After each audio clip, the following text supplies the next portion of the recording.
So I actually started this project when I was taking an ethnography research course with my advisor, Erin Casanova.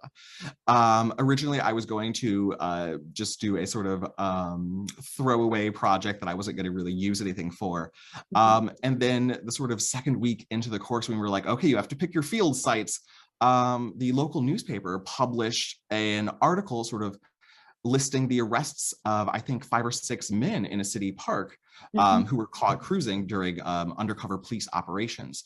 And I was a sexuality scholar, right, during that class. So I'm like, oh no, this is something of interest to me that actually speaks to the work that I care about.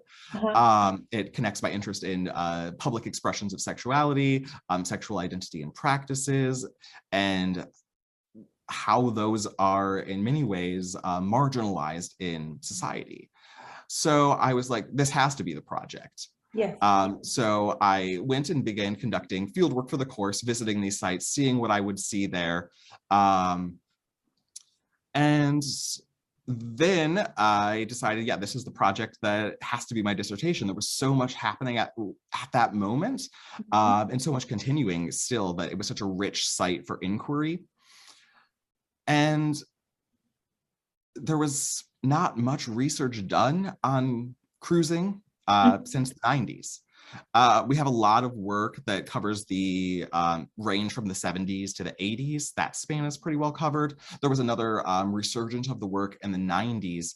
And there's a few articles that come out every so often in the 2000s, but they typically were just covering, and this is sort of true of all the research thus far, they focus on the experiences of the men who are cruising and not, in my opinion, the whole social context. At least they hadn't since the late 60s, early 70s. So I wanted to recontextualize what cruising looked like. I wanted to focus on how are police officers surveilling this and how do they think about it?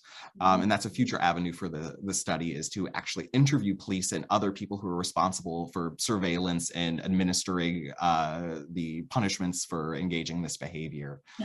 I wanted to get a full picture of what's going on, not just the viewpoint from the person who is engaging in cruising and public sex.